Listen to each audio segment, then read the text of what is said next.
The 4400.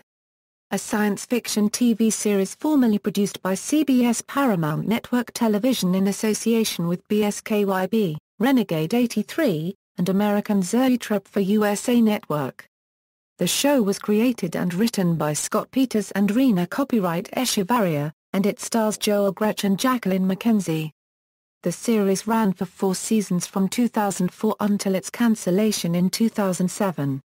In the pilot episode, an enormous ball of light deposits a group of exactly 4,400 people in the Cascade Range foothills near Mount Rainier, Washington. Each of the 4,400 had disappeared at various times starting from 1946 in a beam of white light. None of the 4,400 have aged from the time of their disappearance. Confused and disoriented, they remember nothing between the time of their disappearance and their return. Title: Creator Scott Peters has stated that the series was originally titled A Light in the Sky, but looking for something unique he decided to play around with numbers instead and arrived at 4400, because it just sounded cool, and was a very round number with 2 4s and 2 zeros. Cast and characters. The season, S, during which each actor has been included in the main cast are marked in green. When a starring actor also has appeared as a guest star during other seasons, this is marked with the number of guest appearances. White square means the actor doesn't appear in that season at all. Series regulars, recurring guest stars, synopsis. The National Threat Assessment Command, a division of the Department of Homeland Security, is in charge of dealing with the return of the 4400.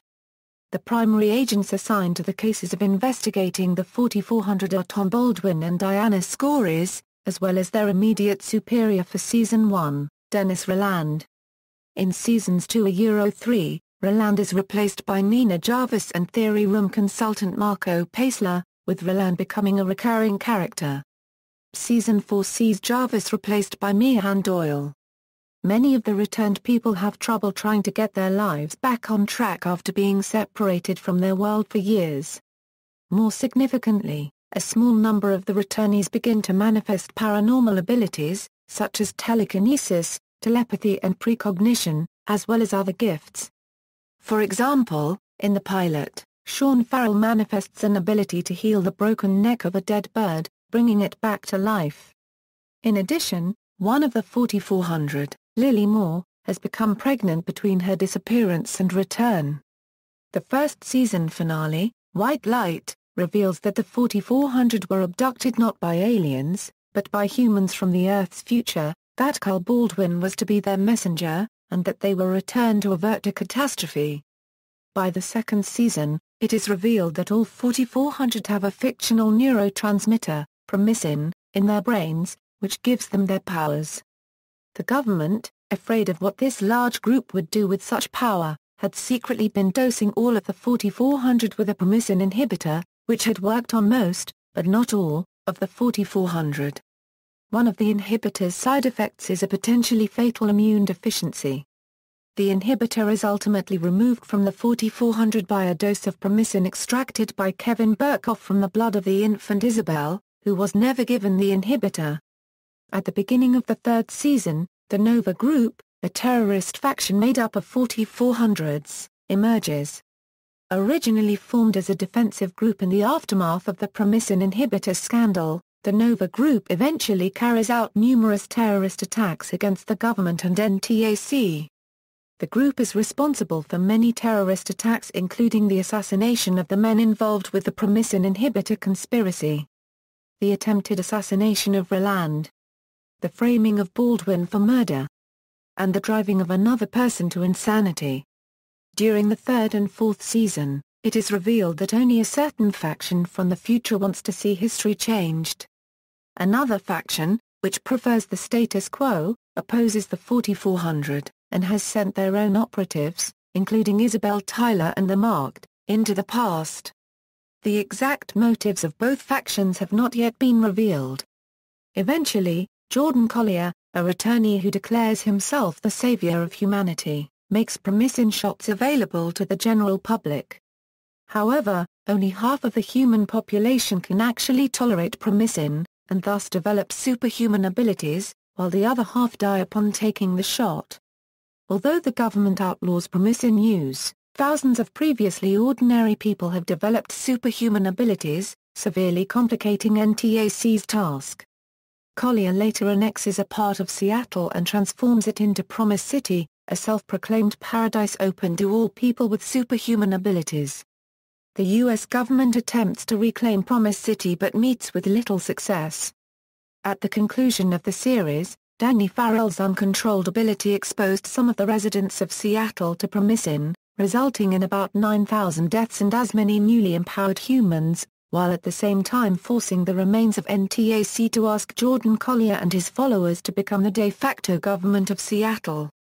The series ended with a cliffhanger, with Collier pledging to build the future he had promised, while the government watches uneasily as Collier's militia remains in control of Seattle, now known as Promise City. Ripple effect. Early in the first season, theorists at NTAC suspect that the 4400s have been placed in the timeline with their enhanced abilities for a purpose, to cause some change that could propagate and redirect the course of history. An example of this was when a 4400 named Carl Morrissey attempted to use his enhanced strength and reflexes to fight crime in his neighborhood park.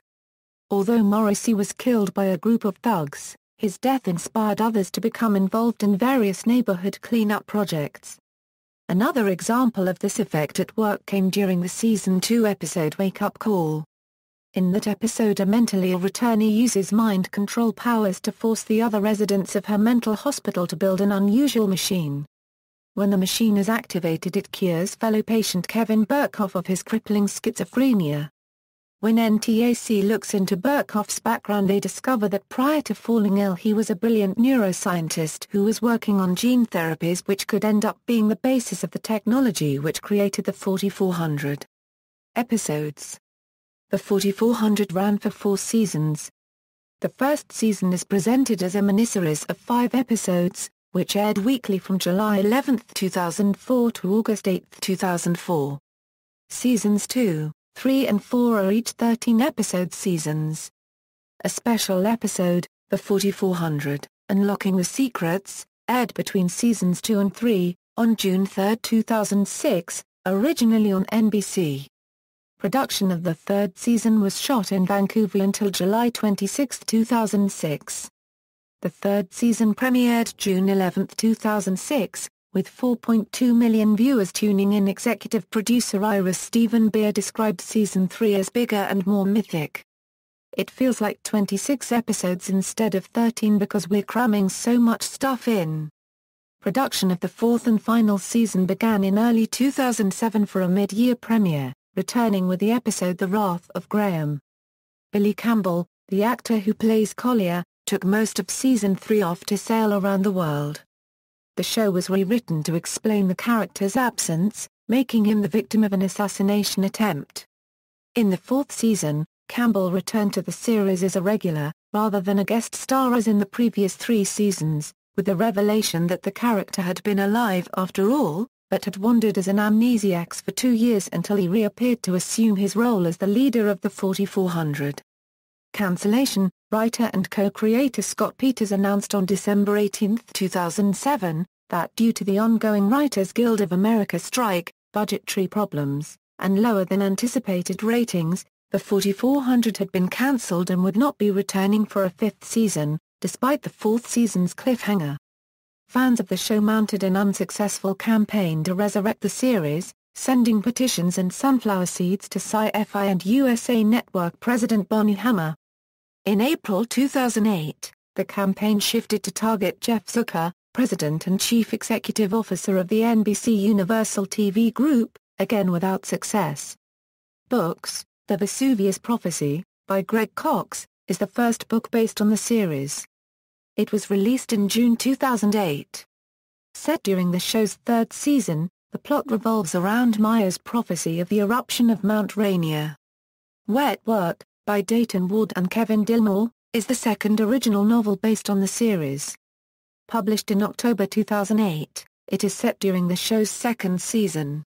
Its plot concerns Tom and Diana's hunt for a rogue government assassin who uses her Promisin powers to kill people.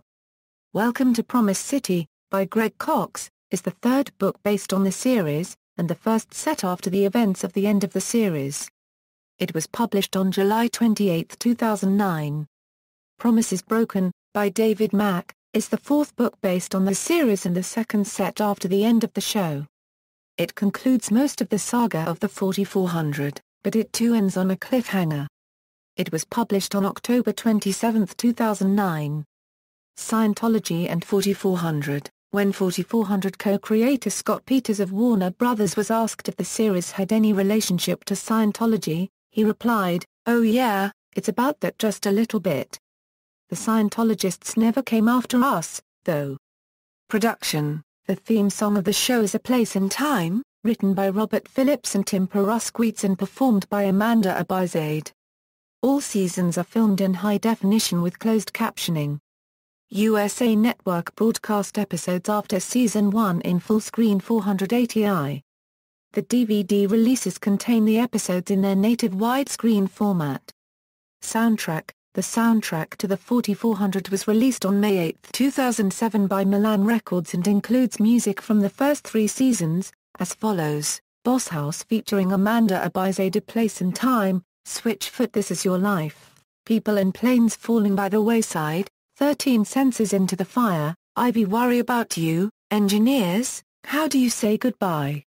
Maroon 5 She Will Be Loved, Jacqueline McKenzie Shy Baby, Bedroom Walls Do the Buildings and Cops Make You Smile? Billie Holiday Cheek to Cheek, John Van Tongeren Salvation, The Landor Orchestra A Place in Time. Note, the last track does not appear in the series.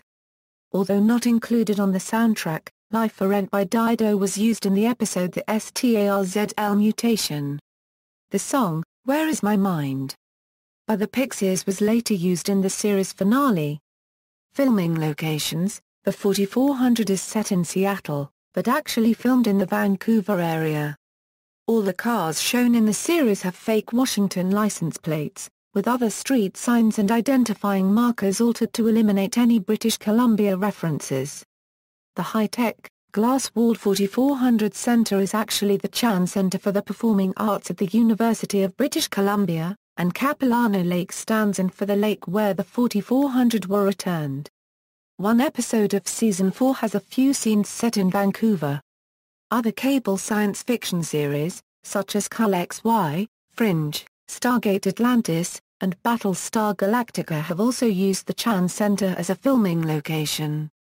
DVD releases, see also, Alcatraz, Alphas, Heroes, Cull XY, Misfits, Mutant X, No Ordinary Family, Rising Stars, X-Men, references.